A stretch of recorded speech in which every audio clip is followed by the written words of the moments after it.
చంద్రశేఖరరావు గారు వరదలు వచ్చినా ప్రమాదాలలో ప్రజలు చనిపోయినా ఒక్క రోజైనా పరామర్శించడానికి వారు బయటకు వచ్చిండ్రా? ఒక్క రోజైనా ఆ కుటుంబాల దగ్గరికి చంద్రశేఖరరావు గారు వెళ్ళిండ్రా? మీ దగ్గర రికార్డు ఉంటే తీయండి. 2014 నుంచి 2024 జనవరి వరకు చాలాసార్లు వర్షాలు, వరదలు, ప్రజలు చనిపోవడం, ప్రమాదాలు జరగడం మనం కళ్ళతో చూసినాం. చంద్రశేఖరరావు వరదలు వచ్చినప్పుడు ఏ ప్రజల దగ్గరికి వెళ్ళిండో ఒక్క ఆధారం చూపించండి. మాసాయిపేటలో రైలు కింద పడి స్కూల్ పిల్లలు 30-40 మంది చచ్చిపోతే ఆయన సొంత నియోజకవర్గం. పసిపిల్లలు చచ్చిపోతే కూడా ఆ కుటుంబాలను పరామర్శించడానికి ఓలే. ఔటర్ రింగ్ రోడ్ దగ్గర ఒక వెటర్నరీ డాక్టర్ని ముష్కర్లు ఎత్తుకెళ్ళి బ్రూటల్లీ రేప్ అండ్ మర్డర్ చేస్తే కూడా ఆ కుటుంబాన్ని పరామర్శించడానికి ఓలే. మానవత్వం లేని వ్యక్తిగా 10 సంవత్సరాలు ప్రభుత్వాన్ని నడిపిన మీరు ఈరోజు ప్రజలలో ఉన్న మమ్మల్ని ప్రతి క్షణం ప్రభుత్వం అప్రమత్తంగా ఉండి పనిచేస్తుంది.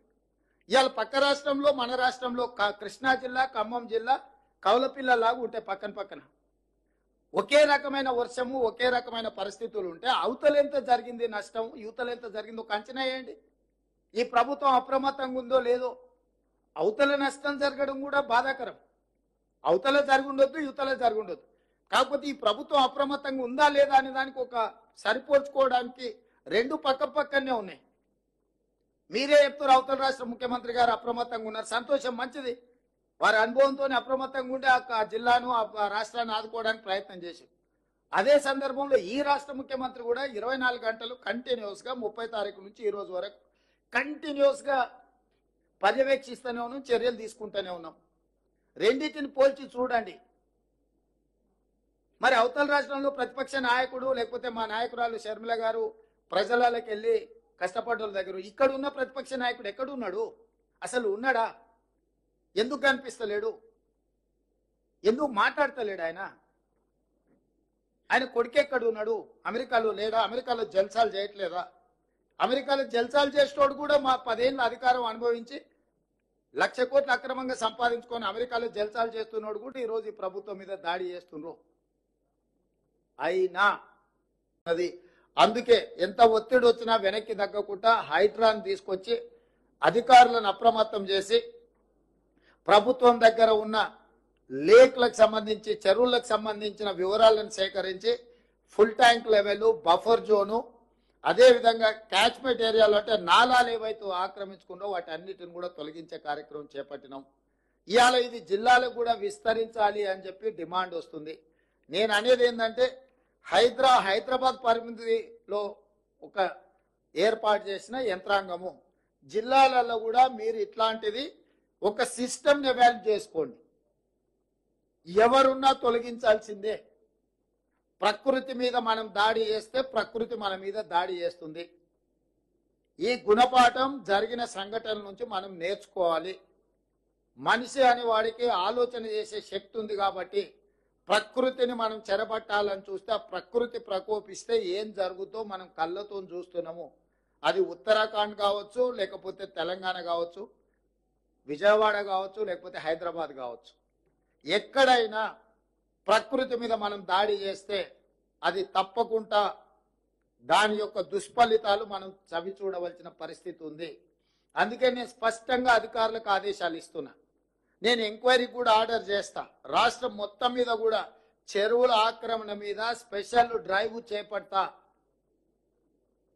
ఎవరైనా వాళ్ళు ప్రజాప్రతినిధులు అయి ఉండొచ్చు, లేకపోతే ఇతరులు అయి ఉండొచ్చు, లేకపోతే సమాజంలో బాగా ఇన్ఫ్లుయెన్స్ ఉన్న వాళ్ళు అయి ఉండొచ్చు.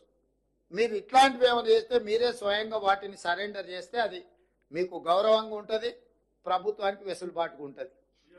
అట్లా కాకుండా ఏదైనా జరిగితే మాత్రం ప్రభుత్వం కఠినంగా చర్యలు తీసుకోవడానికి వెనక్కి తగ్గదు. ఏ ఒత్తిడి వచ్చినా ప్రభుత్వం తట్టుకోవడానికి సిద్ధంగా ఉన్నది. ఇట్లాంటి విషయాలలో ఎక్కడ కూడా ప్రభుత్వము వెనక్కి తగ్గదు.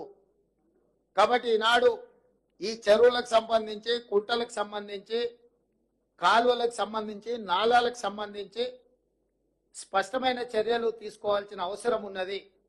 అందుకే కలెక్టర్ గారికి నేను ఆదేశాలు ఇస్తున్నా. మీ పరిధిలో ముఖ్యంగా మహబూబాబాద్లో ఈ చెరువుల ఆక్రమణ కూడా అధికారిక రికార్డులను మీరు ఒక్కసారి సమీక్షించుకొని ఈ ఆక్రమణలకు సహకరించిన అధికారుల మీద కూడా చర్యలు తీసుకోవాల్సిన అవసరం ఉన్నది.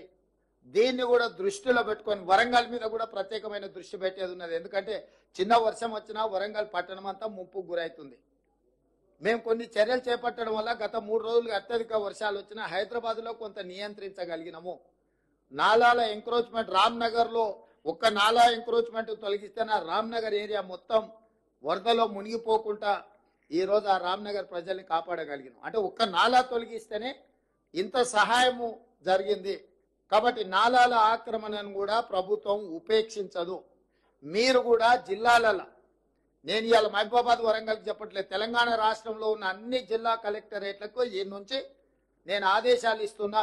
మీ ప్రాంతాలలో ఎక్కడైనా చెరువులు కానీ నాలాలు కానీ ఆక్రమించుకుంటే మీరు మొత్తం వాటిని లిస్ట్ అవుట్ చేయండి. కోర్టులలో ఏమైనా పెండింగ్ కేసులు ఉంటే ఆ కేసులను కూడా పరిష్కరించుకోవడానికి ప్రత్యేకమైన న్యాయవాదులను నియమించుకోండి. ఉమ్మడి రాష్ట్రంలో కంటే కూడా గత 10 సంవత్సరాల ఈ దుర్మార్గాలు విపరీతంగా పెరిగిపోయినాయి. అధికారాన్ని అడ్డం పెట్టుకొని అడ్డగోలుగా ఇట్లాంటివి ఆక్రమించుకున్నారు.